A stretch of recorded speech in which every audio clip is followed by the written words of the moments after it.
Hello friends, ಎಲ್ಲರಿಗೂ ನಮಸ್ಕಾರಗಳು. Smitha's magic ಹ್ಯಾಂಡ್ಸ್ಗೆ ನಿಮಗೆಲ್ಲರಿಗೂ ಸ್ವಾಗತ.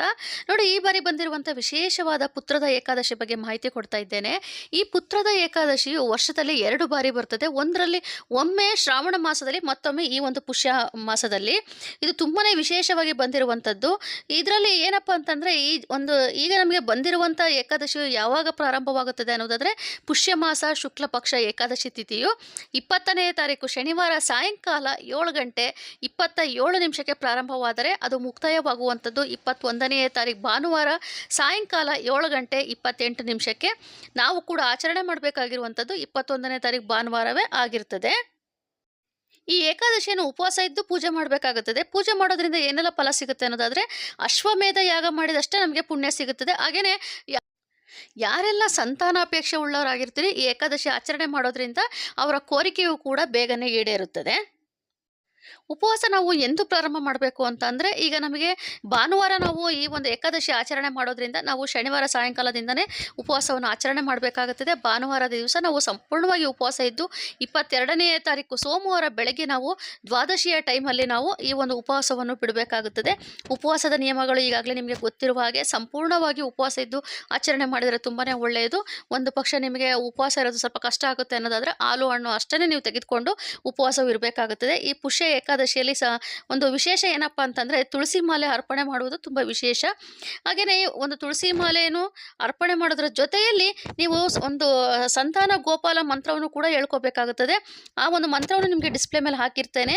ಓಂ ದೇವಕಿ ಸುತ ಗೋವಿಂದ ವಾಸುದೇವ ಜಗತ್ಪತೆ ದೇಹಿಮೇ ತನಯಂ ಕೃಷ್ಣಂ ತ್ವಮಯಂ ಶರಣಂ ಗತಃ ಅಂತೇಳಿ ನೀವು ಹೇಳ್ಕೊಂಡು 108 ಬಾರಿ ಹೇಳ್ಕೊಂಡು ನೀವು ಒಂದು ಏಕಾದಶಿನ ಆಚರಣೆ ಮಾಡಿ, ನೀವು ಏನೋ ಒಂದು ಮಗು ಬೇಕು ಅಂತೇಳಿ ಒಂದು ಅಪೇಕ್ಷೆಯಿಂದ ಈ ಒಂದು ಪೂಜೆ ಮಾಡಿರ್ತೀರಿ, ನಿಮ್ಮ ಕೋರಿಕೆಯು ಕೂಡ ಬೇಗನೆ ಈಡೇರ್ತಾ ಹೋಗುತ್ತದೆ.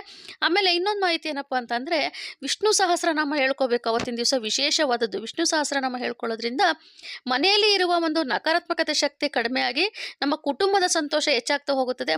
ಮನೆಯಲ್ಲಿ ಒಂದು ಹಣದ ಸಮಸ್ಯೆ ಕೂಡ ದೂರವಾಗ್ತಾ ಹೋಗುತ್ತದೆ. ನೋಡಿ, ಈ ಬಾರಿ ಬಂದಿರುವಂಥ ಪುತ್ರದ ಏಕಾದಶಿ ಏನಕ್ಕೆ ನಮಗೆ ವಿಶೇಷ ಅನ್ನೋದಾದರೆ, ಇದರಲ್ಲಿ ಸರ್ವಾರ್ಥ ಸಿದ್ಧಿ ಮತ್ತು ಅಮೃತ ಸಿದ್ಧಿ ಮತ್ತು ಬ್ರಹ್ಮಯೋಗ, ಶುಕ್ಲಯೋಗ ಮತ್ತು ತ್ರಿಗಾಯಿ ಯೋಗಗಳ ಸಂಯೋಜನೆ ರೂಪುಗೊಳ್ಳುತ್ತಿದೆ. ತುಂಬಾ ವಿಶೇಷವಾದದ್ದು. ಸೊ ಹಾಗಾಗಿ ಯಾರೆಲ್ಲ ಆಚರಣೆ ಮಾಡಬೇಕು ಅಂದ್ಕೊಂಡಿರ್ತೀರ, ಈ ಏಕಾದಶಿನ ಆಚರಣೆ ಮಾಡಿದರೆ ತುಂಬಾ ಒಳ್ಳೆಯದು. ಇನ್ನು ಆಚರಣೆ ಮಾಡುವ ವಿಧಾನ ಅಂತಂದರೆ, ಭಾನುವಾರ ಬೆಳಗ್ಗೆ ಬೇಗನೆ ಎದ್ದು ನಮಸ್ಕಾರ ಮಾಡಿಕೊಂಡು ದೇವರಲ್ಲಿ ಒಂದು ಸಂಕಲ್ಪ ಮಾಡಿಕೊಂಡು, ಅಂದರೆ ಏಕಾದಶಿ ದಿವಸ ನಾವು ಸಂಪೂರ್ಣವಾಗಿ ಉಪವಾಸ ಇರ್ತೇವೆ ಅಂತೇಳಿ ಒಂದು ಸಂಕಲ್ಪ ಮಾಡಿಕೊಂಡು, ಮೊದಲು ಗಣೇಶನಿಗೆ, ನಮ್ಮ ಕುಲದೇವರಿಗೆ ನಮಸ್ಕಾರ ಮಾಡಿಕೊಂಡು ನೀವು ಉಪವಾಸವನ್ನು ಪ್ರಾರಂಭ ಮಾಡಬೇಕಾಗುತ್ತದೆ.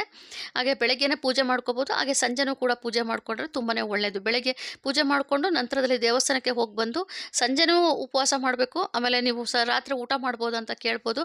ಖಂಡಿತ ಊಟ ಮಾಡೋದಕ್ಕೆ ಬರೋದಿಲ್ಲ. ನೀವು ಅವತ್ತಿನ ದಿವಸ ಸಂಪೂರ್ಣವಾಗಿ ಉಪವಾಸ ಇರಬೇಕಾಗುತ್ತೆ. ತುಂಬ ಇರೋದಕ್ಕೆ ಆಗೋದಿಲ್ಲ ಅಂತ ಅನ್ನುವಂಥವ್ರು ಮಾತ್ರ ಹಾಲು ಹಣ್ಣು ತೆಗೆದುಕೋಬೋದು. ಹಾಗೆಯೇ ಉಪವಾಸವನ್ನು ನಾವು ಮುಕ್ತಾಯ ಮಾಡುವಂಥ ಸಮಯ ಅಂತ ಬಂದಾಗ ಅದಕ್ಕೆ ಪಾರಣ ಸಮಯ ಅಂತಾರೆ. ಆ ಪಾರಣ ಸಮಯವು ನಮಗೆ ಎಂದು ಅಂತಂದರೆ, ಅದು ದ್ವಾದಶಿ ದಿವಸ. ನಮಗೆ ಏಕಾದಶಿಯ ದಿವಸ ನಾವು ಸಂಪೂರ್ಣವಾಗಿ ಉಪವಾಸ ಇರ್ತೇವೆ.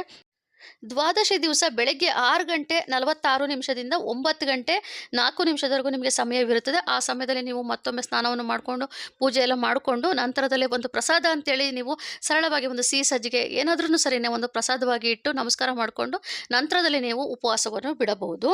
ಇದಿಷ್ಟು ಫ್ರೆಂಡ್ಸ್, ನೀವು ಏಕಾದಶಿ ಆಚರಣೆ ಮಾಡಬೇಕಾಗಿರುವಂಥದ್ದು ತುಂಬ ಸರಳವಾದದ್ದು. ಆದರೆ ಆದಷ್ಟು ಉಪವಾಸ ಇದ್ದು ಆಚರಣೆ ಮಾಡಿ.